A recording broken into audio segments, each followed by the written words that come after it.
बच्चों, कैसे हो? उम्मीद करता हूँ बढ़िया होंगे। देखिए, पिछले वीडियो में हम जो बात कर रहे थे, हम विमाओं के उपयोगों की बात कर रहे थे। तो हमने क्या कहा कि पहला जो उपयोग किया, एक मात्रक पत्ती को दूसरी मात्रक पत्ती में किया, उसके हमने कुछ सवाल किए। दूसरा जो उपयोग किया हमने किया कि विमाओं की सहायता से हम किसी सूत्र की सत्यता की जांच कर सकते हैं। क्या कर सकते हैं कि दिया गया फॉर्मूला सही है या गलत। और तीसरा जो हमने लास्ट वीडियो में उपयोग की बात की, वो उपयोग था यदि हमें दो या दो से अधिक राशियां दी गई हैं तो हम उन दोनों राशियों में संबंध स्थापित कर सकते हैं या सूत्र की उत्पत्ति कर सकते हैं। ऐसा ही एक क्वेश्चन है। क्वेश्चन देखिए, क्वेश्चन ये है कि एक सरल लोलक का आवर्तकाल कैपिटल टी, उसके द्रव्यमान m तथा लंबाई l एवं गुरुत्वीय त्वरण g पर निर्भर करता है, तो सूत्र की स्थापना करें। क्या कह रहा हूं मैं कि हमें ये दे रखा है कि एक सरल लोलक का आवर्तकाल कैपिटल टी है, समय वो उसके द्रव्यमान पर निर्भर करता है, लंबाई पर निर्भर करता है, गुरुत्वीय त्वरण g पर निर्भर करता है। तो इस आवर्तकाल का क्या सूत्र है, इसकी हमें क्या करनी है, उत्पत्ति करनी। तो देखिए, जब हम सवाल हल करते हैं तो मैंने ये कहा था कि जब भी हम सवाल हल करेंगे तो हम ये कह रहे हैं कि सबसे पहले कि टी का मान किन किन भौतिक राशियों पर निर्भर करता है। किस किस पे निर्भर कर रहा है? एम पर निर्भर कर रहा है, एल पे निर्भर कर रहा है और किस पे कर रहा है? जी पे। तो हम क्या लिखेंगे कि माना कि आवर्तकाल कैपिटल टी का मान द्रव्यमान की घात ए पर, लंबाई की घात बी पर और गुरुत्वीय त्वरण की घात सी पर निर्भर करता है। अर्थात टी समानुपाती एम की पावर ए, एल की पावर बी और जी की पावर कितना हो गया? सी। ये सिंपल सा तरीका है। क्या करते हैं, देखिए नॉर्मल सवाल है कि आवर्तकाल किन किन भौतिक राशियों पर निर्भर कर रहा है। तो मैंने लिख दिया कि सरल लोलक का आवर्तकाल द्रव्यमान की घात ए पर, लंबाई की घात बी पर और त्वरण की घात सी पर निर्भर करता है। अब हमें क्या करना है, जब हम इस समानुपाती चिन्ह को हटाते हैं तो टी बराबर लिखते हैं कि एम की पावर ए, एल की पावर बी और जी की पावर हो जाएगा सी। समीकरण नंबर 3। यहां पर के क्या है? समानुपाती नियतांक है। देखो, ये बात हमने पिछले वाले वीडियो में कही थी कि अगर ये दोनों पक्ष बराबर लिखे हुए हैं तो इसका मतलब जो बाएं पक्ष की विमा होगी वही दाएं पक्ष की विमा होगी। तो अब हम क्या है, इन सभी भौतिक राशियों की विमा लिखेंगे और विमाओं की तुलना करके ए बी सी के मान क्या कर रहे हैं, हमें ज्ञात करने। तो देखिए, ये हमारे पास समय है टाइम, और टाइम की विमा होती है m0 l0 t1। तो टाइम की विमा तो क्या होती है, m0 l0 t1 बराबर, ये समानुपाती नियतांक, इसकी कोई विमा नहीं होगी। ये क्या है? मास। क्या होता है? मास, यानी कि द्रव्यमान। इसकी विमा होती है m1 की पावर कितनी है? a। अब बात करते हैं l, यहाँ पे लंबाई। तो लंबाई की अगर हम विमा की बात करें तो लंबाई की विमा होती है l1 और इसकी पावर कितनी है? b। अब ये आती है गुरुत्वीय त्वरण। चाहे हम साधारण त्वरण की बात करें, रेखीय त्वरण जिसको अपन लिखते हैं ए से, या गुरुत्वीय त्वरण की बात करें जी से, दोनों की डायमेंशन सेम ही होती है भाई। तो इसकी विमा आ जाएगी कितनी? m0 l1 और t-2 की पावर c। अब देखिए, दोनों को सॉल्व आउट करते हैं। m0 l1 m0 l0 t1, और इसको जब हल करते हैं तो देखिए m की पावर m1 की पावर a, तो ये हो जाएगा m की पावर e। दूसरा देखिए, ये l है तो क्या हो जाएगा? l की पावर b, और लास्ट में m0 की पावर है नहीं तो कोई मतलब नहीं है इससे। l m0 l की पावर c और t की पावर -2। जब इस विमा को हम एक साथ लिखेंगे तो m की पावर a, अब देखो l की पावर b और l की पावर c तो आएगा l की पावर b प्लस c, और तीसरा है t की पावर -2c। तो हमारे पास हो गया m0 l0 t1। तो हमने LHS की विमा लिखी, RHS की विमा। अब ये कह रहे हैं यदि ये रिलेशन सही है तो दोनों पक्षों की विमाएं बराबर होंगी। जब दोनों पक्षों की विमाओं का हम कंपैरिजन करते हैं तो कंपैरिजन करें, तुलना करें। यहाँ m की पावर है a या m की पावर है 0, तो यानी कि a बराबर 0। यहाँ पे देखें, या l की पावर है b प्लस c, तो b plus c is equal to, यहाँ पे l की पावर है 0 तो ये हो जाएगा 0, यानी कि b बराबर आ जाएगा -c। ठीक है। तीसरी बात करते हैं t की। तो यहाँ पर है t की पावर 1 और यहाँ पर है t की पावर -2c, तो मतलब -2c बराबर आएगा 1, तो c बराबर आएगा -1/2। तो हमारे पास देख ले, a की वैल्यू आ गई 0, सी की वैल्यू आएगी -1/2। अगर इसको मैं यहां पे रखता हूं इस समीकरण नंबर 2 में, इस सी की वैल्यू समीकरण 2 में पुट करते हैं तो b बराबर माइनस और सी का मान -1/2, तो फाइनली आएगा b बराबर 1/2। तो देखिए विमाओं का जब कंपैरिजन किया तो ए का वैल्यू 0, बी की वैल्यू कितनी आई बी की वैल्यू है 1/2 और सी की वैल्यू कितनी है -1/2। ए बी और सी यदि तीनों की वैल्यू में समीकरण नंबर 1 में पुट करता हूं कि t बराबर k m की पावर a l की पावर b और t की पावर c, यदि इसमें मैं पुट करूं वैल्यू को तो मेरे पास क्या आएगा, हम लिख देंगे सब a b और c के मान समीकरण नंबर 1 में रखने पर। तो 1 में जब रखते हैं तो t बराबर k m की पावर 0 l की पावर b, तो l की पावर b है, b का मान कितना है 1/2 और यहां पर g है तो g की पावर आएगी -1/2। तो t बराबर हो जाएगा k। किसी भी संख्या की पावर अगर 0 है तो उसकी वैल्यू कितनी होती है 1, तो इसको हटा देंगे हम, l की पावर l/2 और g की पावर -1/2 कहां जाएगा नीचे, तो g की पावर 1/2।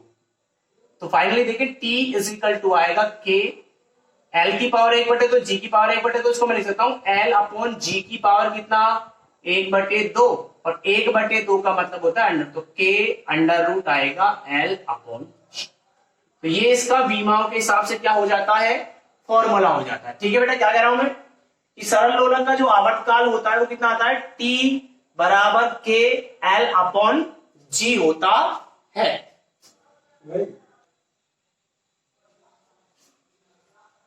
देखिए जब हम बात कर रहे थे तो t बराबर k l/g, अगर हम बात विमाओं के हिसाब से यही फॉर्मूला आएगा, क्योंकि विमाएं समानुपाती नियतांक की कोई जानकारी नहीं देती। लेकिन यदि मैं यहाँ पे k की वैल्यू पुट करूं तो k की वैल्यू में प्राप्त होती है, k बराबर होता है 2π, कितना होता है 2π। तो फाइनली हमारे पास आएगा t इज इक्वल टू 2π और अंडर आएगा l/g। तो इस प्रकार से हम सरल लोलक का जो आवर्तकाल होता है वो होता है t बराबर 2π अंडर l/g। नॉर्मल सा सवाल है, एक बार आप इस वीडियो को पॉज करें और इसको करने की कोशिश करें, बिल्कुल इसी वे में क्वेश्चन हमारा हल हो जाएगा। ठीक है, देखिए अब हम करेंगे नेक्स्ट क्वेश्चन की बात भाई। देखिए दूसरा हमारे पास जो क्वेश्चन है वो क्वेश्चन देखिए, हमें कह रहे सरलावर्त गति करते हुए पिंड की ऊर्जा कैपिटल ई है और पिंड का द्रव्यमान m और आवर्ती n और आयाम a पर निर्भर करता है, तो विमीय विधि से सूत्र की स्थापना करो। क्या कह रहा हूं मैं आपसे, हमें कह रहे हैं कि किसी सरलावर्त गति करते हुए पिंड की ऊर्जा दे रखे ई, वो किस किस पर निर्भर कर रही है, पिंड के द्रव्यमान m, पिंड की आवर्ती n और आयाम a पर निर्भर करती है। तो हमें क्या करना है, विमीय विधि से ये बताना है कि ऊर्जा का सूत्र क्या होगा, इस सूत्र की उत्पत्ति करके देनी है। तो देखिए सिंपल सी चीजें हैं, हमें लिखेंगे, क्या लिखेंगे सॉल्यूशन में, हम क्या कह रहे हैं, किसका फॉर्मूला निकालना है, ऊर्जा का। तो हम लिखेंगे सरलावर्त गति में पिंड की जो ऊर्जा है वो द्रव्यमान है तो m की पावर a पर, दूसरा है आवर्ती तो n की पावर b और आयाम a की पावर c पर निर्भर करती है। क्या कह रहा हूं मैं कि भाई ऊर्जा द्रव्यमान m, आवर्ती n और आयाम a पर निर्भर करती है। तो मैंने लिखा सरलावर्त गति में पिंड की ऊर्जा द्रव्यमान की घात a पर, आवर्ती की घात b पर और आयाम की घात c पर निर्भर करती है। अब क्या करेंगे, इसको हटाते हैं, समानुपाती चिन्ह को तो लगाएंगे k m की पावर a n की पावर b और ये a की पावर हो जाएगा c। अब दोनों पक्षों की मैं विमा लिखता हूं। देखिए विमा ऊर्जा की हम देखते हैं, मैं लिख देता हूं यहाँ पे ऊर्जा बराबर, तो ऊर्जा की विमा जो होती है वो होती है कार्य के बराबर। किसके बराबर होती है, कार्य के बराबर। अगर मैं ऊर्जा की विमा की बात करूं तो ऊर्जा की विमा होती है कार्य, और कार्य की विमा होती है m1l2t-2। ये हमारे पास किसकी विमा होती है, ऊर्जा की। अब देखिए के समानुपाती नियतांक, इसकी कोई विमा नहीं होगी। अब बात करते हैं किसकी, m होता है द्रव्यमान, तो द्रव्यमान क्या है m1 की पावर आएगा स्मॉल। आवर्ती आप देखिए 1/, आवर्त काल की 1/, समय, तो 1/, समय होती है आवर्ती, तो इसका विमा आएगी 1/t। जब ऊपर जाएगा तो विमा हो जाएगी t-1। तो इसकी जो हम विमा लिखते हैं किसकी, आवर्ती की, वो होती है m0 l0 t-1। सिंपल हम लिख सकते हैं t-1। तो क्या विमा हो जाएगी इसकी आवर्ती की, आवर्ती अगर मैं लिखूं तो ये आएगी, देखो m0 लिख सकते हैं L0 t माइनस 1। अब बात करते हैं आयाम। तो आयाम एक्चुअली क्या होता है, सरलावर्त गति में कण द्वारा अधिकतम तय किया गया विस्थापन, यानी कि सरलावर्त गति ऐसे होती है, ये कण ऐसे सरलावर्त गति कर रहा है, तो सरलावर्त गति में कण द्वारा अधिकतम तय किया गया विस्थापन वो कहलाता है आयाम। तो एक्चुअली विस्थापन आयाम ही होता है, और आयाम जो है वो किसमें आता है, विस्थापन में। विस्थापन होती है लंबाई, तो इसकी विमा भी हम क्या लिख देंगे, L1 की पावर c, और इसकी पावर कितनी है b। अब इनका कंपैरिजन करते हैं, तो देखिए m1 L2 t माइनस 2, ये तो गई कार्य की, इसको एक साथ लिखे तो ये आएगा m की पावर a, यहां पे है ही नहीं तो ये m0 लिख देंगे, L0 लिख देंगे, t की पावर माइनस b, और यहाँ पे L की पावर कितनी आ जाएगी c। कंप्लीट सबको एक साथ लिखते तो ये आएगा m की पावर a, L की पावर या 0 या c, तो L की पावर c और t की पावर आएगी माइनस b। तो m1 L2 t माइनस 2 दोनों का जब कंपैरिजन करेंगे बेटा, m के ऊपर यहाँ a है तो a, और यहाँ कितना है 1, तो a बराबर आ गया 1। दूसरा देखिए यहाँ पे l के ऊपर c है, यहाँ l के ऊपर कितना है बेटा 2, तो c इज इक्वल टू कितना आएगा 2, और यहाँ पर b के ऊपर कितना है माइनस b, और यहाँ पे कितना है माइनस 2, तो नीचे देता हूं यहाँ b, ये देखिए t के ऊपर यहाँ माइनस 2 है और यहाँ t के ऊपर माइनस b है, तो माइनस b बराबर माइनस 2, तो b इज इक्वल टू आ जाएगा। हम क्या करें, क्योंकि हमें a b और c की वैल्यू निकालनी, तो दोनों विमाएं बराबर है भाई, तो दोनों बराबर है, इनका कंपैरिजन करेंगे, यहाँ m की पावर a है या m की पावर 1 है, तो a बराबर 1, यहाँ l की पावर c है, इधर l की पावर 2, तो c बराबर 2, यहाँ l की पावर या t की पावर माइनस b है, यहाँ t की पावर माइनस 2, तो माइनस b बराबर माइनस 2, तो b बराबर 2। ये सारी वैल्यू क्या लिखेंगे, a b और c का मान समीकरण नंबर इस एक में रखने पर, जब हम a b और c का मान समीकरण एक में रखेंगे तो e बराबर आएगा, देखो k m की पावर a का मान कितना है 1, n की पावर b इसका मान कितना है 2, और a का मान a की पावर c इसका मान कितना है 2। तो फॉर्मूला होता है e बराबर k m की पावर 1, तो लिखने से कोई आवश्यकता नहीं, तो k m n स्क्वायर और a स्क्वायर। तो ये हमारे पास होता है सरल आवर्त गति करते हुए पिंड की ऊर्जा का फॉर्मूला, जो किस किस पे निर्भर करता है, द्रव्यमान, आवर्ती और आयाम पर। तो E बराबर होता है k m n square a square, ये होता है सरलावर्त गति करते हुए पिंड की स्थितिज ऊर्जा, द्रव्यमान, आवर्ती और a में संबंध भी कह सकते हैं, और हम इसे सूत्र भी कह सकते हैं। इसी प्रकार से हम कुछ और सवाल भी कर सकते हैं भाई, कि विमाओं के उपयोग के, हमने विमाओं के उपयोग के सवाल किए हैं पहले भी, तो ये हमारे पास विमाओं के उपयोग का लास्ट एग्जांपल था। ठीक है, अब जो हम बात करेंगे, अब हम बात करेंगे विमीय समांगता। इसकी बात करेंगे, विमीय समांगता के सवालों की बात करेंगे, और एक वीडियो में हम जो बात करेंगे उसमें तीनों एप्लीकेशनों के और कुछ क्वेश्चन आपको हम प्रोवाइड करवा देंगे।